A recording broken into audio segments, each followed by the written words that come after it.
সুপ্রিয় শিক্ষার্থীগণ, তোমাদের সকলের প্রতি দোয়া ও আশীর্বাদ থাকলো। তোমরা জানো কয়েকদিন ধরে অ্যালডিহাইড কিটোনের গুরুত্বপূর্ণ যৌগগুলো আলোচনা চলতেছে। অ্যালডিহাইড কিটোন এই অধ্যায়টা রসায়ন বিজ্ঞানে তথা বায়োকেমিস্ট্রিতে জৈব রসায়নে খুব গুরুত্বপূর্ণ। এর আগে এর পলিমারকরণে প্যারালডিহাইড নামক গুরুত্বপূর্ণ একটি ঘুমের ওষুধ তার কাল্পনিক থেকে বাস্তব দিকে রূপান্তরিত করাইছি, এবং তারপরে একটা কীটনাশক, বিশ্ববিখ্যাত একটা কীটনাশক ওষুধ, সেটা হলো মেটালডিহাইড। এবং তোমাদেরকে বলেছি আমি আগের ভিডিওতে, এই দুটি যৌগ তোমরা যদি নেটে সার্চ দাও এর গুণাগুণ এবং ব্যবহার তোমরা অনেক জানতে পারবে। যাই হোক, এই অল্প পরিসরে এই বস্তুগুলোর গুণাগুণ আলোচনা করা সম্ভব না। আমার কাজ হলো এই বস্তুগুলো কেমন করে তৈরি হচ্ছে সে সম্পর্কে রসায়ন শাস্ত্রের একটা কাজ, আর এর প্রয়োগ এবং এর কোথায় কোথায় প্রয়োগ করা যাবে সেটা একমাত্র চিকিৎসা বিজ্ঞানে সেটা তাদের ব্যাখ্যায় বলবে। যাই হোক, আজকে যে বিষয়টা আলোচনা করব সেটা একটা গুরুত্বপূর্ণ বিষয়, এবং তোমাদের বলা হয়েছিল এই যে জায়গাটা, এই কার্বনের সঙ্গে অক্সিজেনের যে দ্বিবন্ধন, এই দ্বিবন্ধন একটা হচ্ছে সিগমা বন্ড, একটা হচ্ছে পাই বন্ড, এটাও সিগমা বন্ড, এর সঙ্গে এটাও হবে সিগমা বন্ড। এই হাতটা এখন আপাতত নাইবা বললাম। এই যে গতিশীল জিনিসটি অ্যালডিহাইড, এই গতিশীল এটাই বাস্তবের দিকে রূপান্তরিত হবে। আমরা বলি বস্তুর মধ্যে অন্তর্নিহিত যে ধর্মগুলো আছে সেই ধর্মগুলো কাল্পনিক হইলেও সেগুলো বাস্তবে আমরা প্রয়োগ দেখায় বাস্তব আমরা পাবো, তার প্রয়োগ পাবো।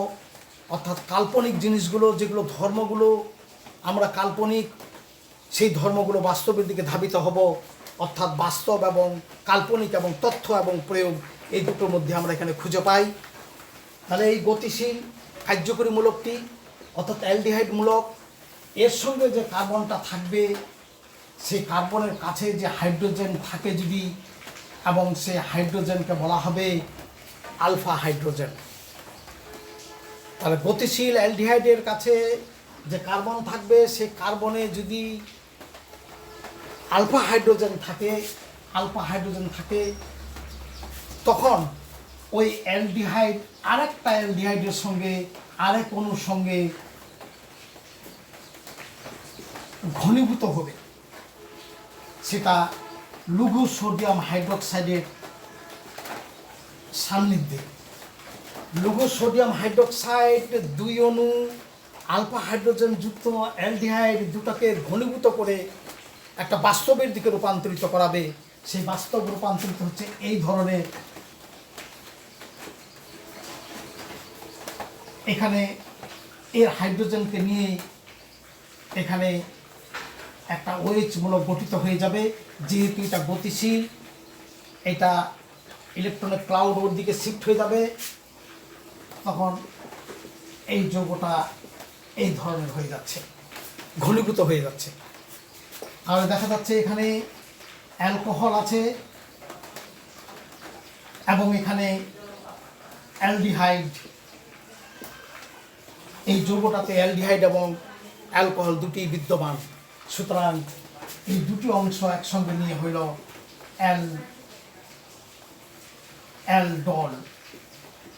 অ্যালডল গঠিত হবে। এবং এই প্রক্রিয়াটা বলা হচ্ছে ঘনীভবন প্রক্রিয়া। এটা প্রক্রিয়া কখন হবে তার সম্বন্ধে ব্যাখ্যা করা হইল। এটা কি করে ঘটে, এটা এই কাল্পনিক জিনিসটা বাস্তবের দিকে এটা কেমন করে রূপান্তরিত হয়, সেটা আমরা এই মেকানিজমটা দেখি।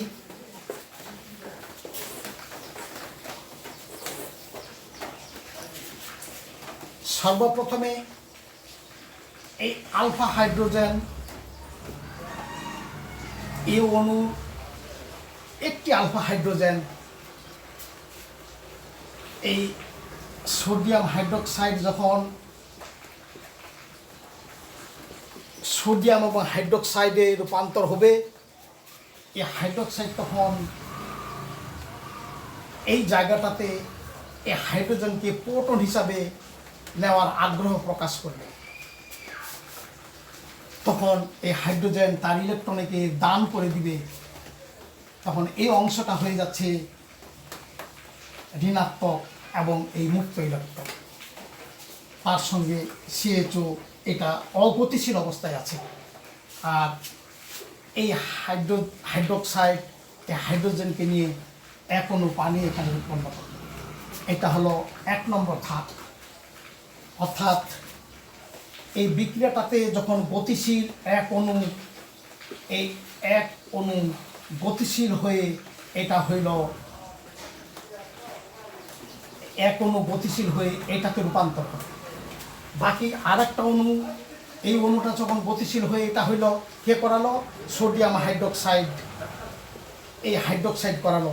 আরেকটু অণু এখন এখানে চুপ করে বসে আছে। এখন এই অণুটি যখন এইভাবে গতিশীল হয়ে গেল, আরেকটি অণু এখানে চুপ করে বসে আছে। এই অণু গতিশীল হয়ে এরকম হলো, এই তখন এই কার্বন আয়ন, এটা কার্বন আয়ন 1 নম্বর স্টেপে কার্বন আয়নের সঙ্গে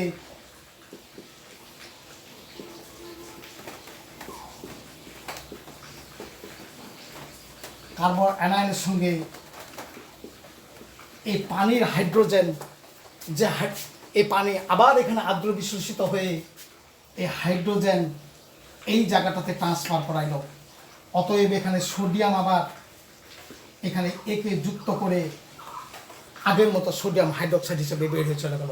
তাহলে এই অংশটি হয়ে গেল এখন আবার CH3 CHOH এবং CH2 CHO, অর্থাৎ অ্যালডোলে রূপান্তর হইল। বাকি অংশটা সোডিয়াম হাইড্রোক্সাইড হিসাবে বের হয়ে চলে গেল। এই সোডিয়াম হাইড্রোক্সাইড এখানে প্রভাবক হিসাবে কাজ করে। তাহলে দাঁড়ালো এইরকম যে সর্বপ্রথম একটি অণু প্রথমে কার্বন অ্যানায়নে রূপান্তরিত হয়, তার একটি আলফা হাইড্রোজেনকে প্রোটন হিসেবে দান করার মাধ্যমে। ওই প্রোটন হাইড্রোজেন সোডিয়াম হাইড্রোক্সাইডের সঙ্গে ওই দ্রবণের মধ্যে পানি উৎপন্ন করে এই পানি আবার এখানে আর্দ্র বিশ্লেষিত করার জন্য ভূমিকা লাভ করে। তখন এই পানি আবার আর্দ্র বিশ্লেষিত হয়ে এই অংশটাকে হাইড্রোক্সাইডে রূপান্তরিত করে দিয়ে অ্যালকোহলে রূপান্তরিত করে, আর বাকি অংশটা অগতিশীল অবস্থায় থেকে যায়। তখন এই যৌগটা হলো অ্যালডোল। এই অ্যালডোলকে যদি আবার তাপ প্রয়োগ করা হয়, তাহলে এই হাইড্রোক্সাইড আর এখানকার একটা হাইড্রোজেনকে নিয়ে এখনও পানি অপসারণের মাধ্যমে এই জায়গাটাতে একটি দ্বিবন্ধন গঠিত হয়, প্রোটোনালডিহাইড। আরেকটি গুরুত্বপূর্ণ যৌগ প্রোটোনালডিহাইড। তোমরা নেটে সার্চ দিলে প্রোটোনালডিহাইডের ব্যাপক ব্যবহার পাওয়া যাবে বায়োকেমিস্ট্রিতে। এই হলো অ্যালডোল থেকে, এসিটালডিহাইড থেকে 2 অণু থেকে 1 অণু অ্যালডোল বাস্তবে রূপান্তরিত হইল, পলিমার ঘনীভবন হইল। ওই ঘনীভবন থেকে 1 অণু পানি অপসারণের মাধ্যমে প্রোটোনালডিহাইড একটি গুরুত্বপূর্ণ আরেকটি যৌগ পাওয়া গেল। এই গেল অ্যালডোল ঘনীভবনের মেকানিজম সহ তার গঠনের প্রক্রিয়া। এখন যদি এই গতিশীল কার্যকরী মূলকের কাছে, এই গতিশীল কার্যকরী মূলকের কাছে যেটাকে আমরা এইভাবে চিহ্নিত করতেছি আংশিক ধনাত্মক আংশিক ঋণাত্মক, এটা গতিশীল অবস্থায় অ্যালডিহাইড গ্রুপটা, এর মধ্যে যদি আলফা হাইড্রোজেন না থাকে, অর্থাৎ এই কার্বন যখন না থাকে, এখানে যদি একটি মাত্র হাইড্রোজেন থাকে, অর্থাৎ আলফা হাইড্রোজেন নেই, তার মানে এখানে কোনো কার্বন নেই। সুতরাং বা এটা এরকম হতে পারত, কার্বন আছে কিন্তু আলফা হাইড্রোজেন নেই, কার্বন আছে, এই দুটো একই। এখানে কার্বন নেই, আলফা হাইড্রোজেন নেই, এখানে কার্বন আছে, আলফা হাইড্রোজেন নেই। অথবা এটা এরকম হতে পারে,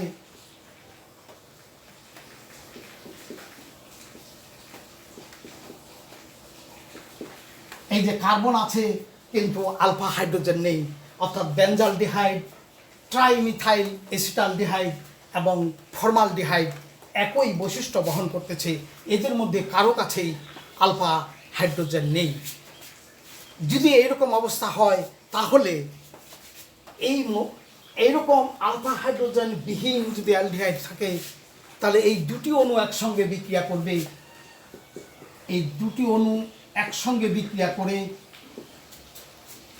এই গতিশীল দুই অণু একসঙ্গে বিক্রিয়া করে একটি অণু হয়ে যাবে এই